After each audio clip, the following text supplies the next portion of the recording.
Hi guys, welcome to Cherry Explains. तो मरजाना ऐसे आतिश से गुस्सा होती है और बोल रही होती है कि तुम आगे से ऐसा कुछ नहीं करोगे, मुझसे वादा करो। तो वो बोलता है कि चलो ठीक है, आई प्रॉमिस। फिर वो बोलता है कि मैं ऐसा कुछ नहीं करूँगा, पर तुम्हें भी मुझसे प्रॉमिस करना होगा। जो भी मैं तुमसे कहूँगा तुम उसका उल्टा बिल्कुल भी नहीं करोगी। मैंने तुम्हें कहा था कि तुम्हें घर पे रहना है, फिर भी तुमने मुझे फॉलो किया वहाँ पर। तो ये आज के बाद तुम कभी भी नहीं करोगी, समझ में आई? तो फिर ना मरजाना से बोलती है कि हाँ ठीक है, चलो मैं नहीं करूँगी ऐसा कुछ भी, पर तुम भी नहीं करोगे, क्योंकि तुम ऐसे करते हो ना तो फिर मेरे को भी ऐसे होता है कि तुम्हें ना कुछ हो जाए, इसलिए फिर मेरे को ये सब करना पड़ता है। फिर बोलती है कि तुम ऐसे मत दिखाओ कि अब सारी गलती मेरी थी, इसमें मेरी कोई गलती नहीं थी, ठीक है ना? तो फिर वो बोलता है कि चलो कोई बात नहीं। फिर बोलते हैं कि चलो ठीक है, अभी इससे पहले कि मैं जो तुम्हें माफ़ किया है मैं वो कहूँ कि मैंने तुम्हें माफ़ नहीं किया।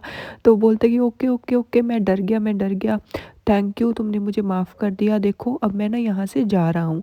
तो फिर ना वो मरजान के पास फिर से आता है और बोलता है कि अगर बाय चांस तुम मुझे मिस करती हो, और अगर तुम मुझे देखना चाहती हो, और अगर तुम मुझे हगी शगी करना चाहती हो, तो मैं हूँ स्टडी रूम में, तो तुम वहाँ पर मेरे पास आ सकते हो।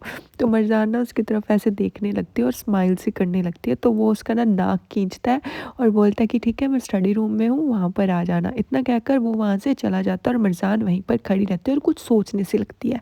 फिर ना हमें दिखाया जाता है कि दीमत आ जाती है। तो दीमत को ना सब लोग पूछते हैं कि क्या हुआ। वो बोलती है कि मैं अपने भाई से बात नहीं कर पा रही, मैंने इतनी टाइम उनसे बात करने की कोशिश की पर वो कर नहीं रहे। इतना सुनते ही ना सब लोग वहाँ से उसको अकेला छोड़कर चले जाते हैं। फिर हम देखते हैं कि जमाल वहाँ पर आ जाता है दीमत के पास। तो वो जमाल आकर दीमत को पूछता है कि तुम किसको कॉल कर रही हो। फिर वो बताती है कि मैं अपने भाई को कॉल कर रही थी और मेरा भाई कॉल नहीं उठा रहा, तो मतलब मैं उससे फ़ोन पे बात कर ही नहीं पा रही हूँ।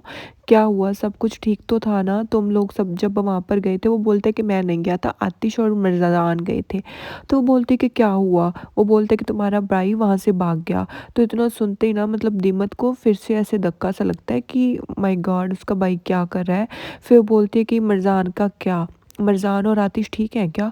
तो वो दोनों पक्का ठीक है ना? तो वो जमाल बोलता है कि हाँ, भगवान की कृपा से वो दोनों ठीक हैं, और वो मतलब बिल्कुल सही सलामत वापस आए हैं। तो फिर वो बोलती है कि ओह शुक्र है कि वो ठीक है। फिर उसके बाद वो बोलता है कि हाँ, वो मतलब उनको भी इस चीज़ का बहुत ज़्यादा ऐसे अफ़सोस हुआ कि ऐसा नज़ीर क्यों कर रहा है, तो ये तो नॉर्मल चीज़ है।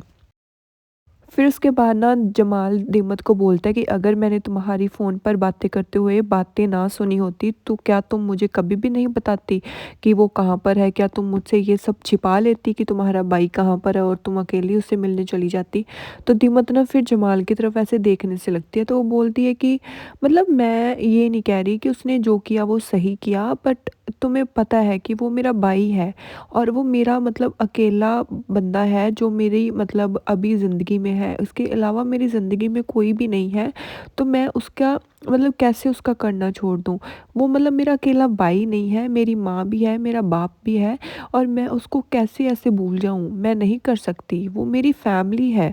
तो ये सब तुम पर भी तो बीती होगी ना, ये सब तुम पर भी तो आया होगा ना। तुम कैसे किसी को छोड़ सकते हो जिससे तुम इतना ज़्यादा प्यार करते हो? तुम नहीं छोड़ सकते। हाँ, मैं मानती हूँ मेरे भाई की बहुत बड़ी गलती है कि उसने ये सब किया, पर मैं उसको कैसे भूल जाऊँ? मैं ये नहीं कर सकती। तो जमाल ना फिर ऐसे वहाँ पर उसके बाद सामने देखता रहता है और वो बोलता है कि मुझे पता है कि ये तुम्हारे लिए बहुत मुश्किल है, और जिस रास्ते से अब तुम जा रही हो ना, उस रास्ते से मैं भी गुज़र चुका हूँ, और मैं तो तुम्हारी सिचुएशन ना अच्छे से समझ रहा हूँ। पर मैं तुम्हें यही समझाने की कोशिश कर रहा हूँ कि जो तुम कह रही हो ना, इससे मैं बिल्कुल भी सहमत नहीं हूँ। और तुम्हें भी ये चीज़ ना समझनी चाहिए दीमत, तुम्हारा ब्रदर एक अच्छा इंसान नहीं है। और आतिश मेरा भाई से भी बढ़कर है, और मिर्ज़ान भी, मतलब मिर्ज़ान का भी मैं बहुत करता हूँ, और मैं नहीं चाहता कि उनको कुछ भी हो।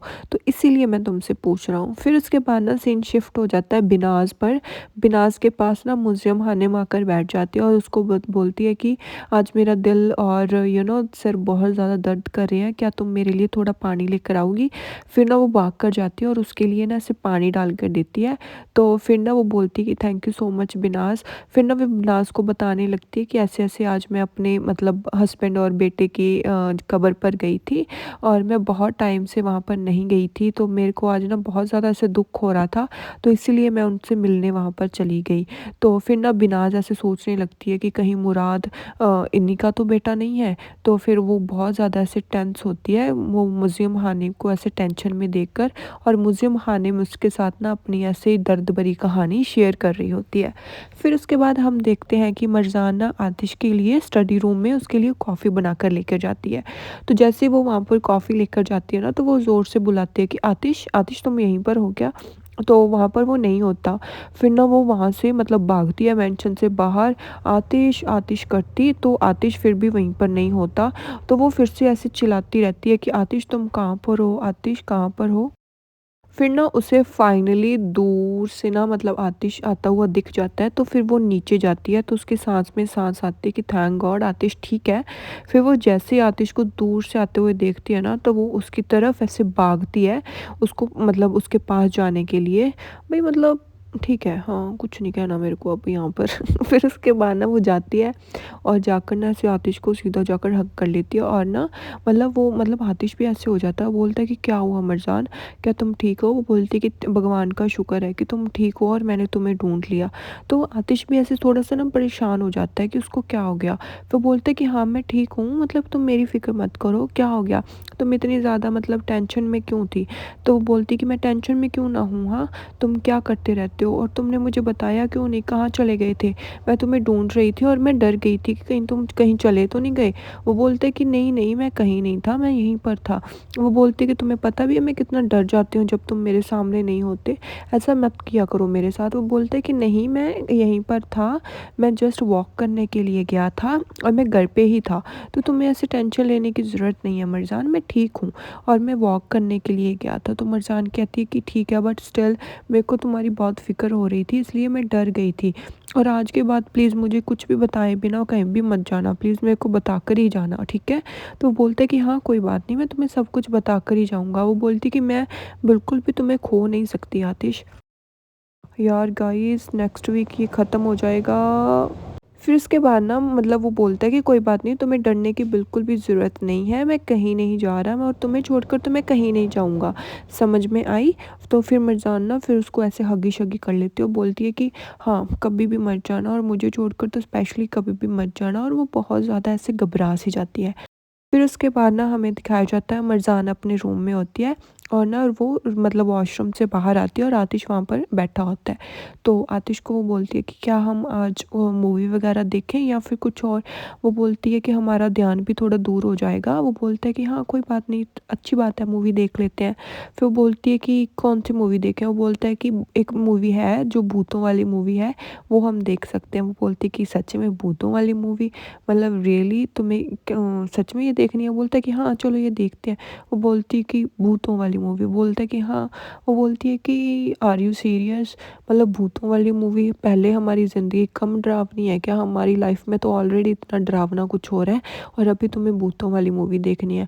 बिल्कुल भी नहीं, तुम ये भूतों वाली मूवी नहीं देखोगे, और चलो तुम मूवी वाली चॉइस तुम मुझ पर छोड़ दो, मैं ही बताऊँगी तुम्हें कौन सी मूवी देखनी है। वो बोलता है चलो ठीक है।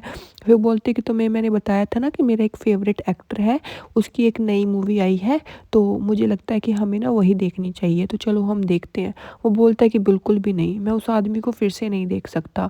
फिर बोलती है कि नहीं, हम उसी को देखेंगे। वो बोलते हैं कि नहीं, हम वो चीज़ नहीं देखेंगे, वो मेरे को बिल्कुल भी नहीं पसंद लगता और मैं उसको बिल्कुल भी नहीं देखूँगा, और तुम थकती नहीं हो क्या सारा दिन उसको देख-देख के? वो बोलती है कि वो मतलब कितना टैलेंटेड आदमी है वो, और बहुत टैलेंटेड एक्टर है और कितना हैंडसम भी है। तो फिर वो उससे जेलस हो जाता है, बोलता है कि नहीं, मैं नहीं देखूँगा इस मूवी को।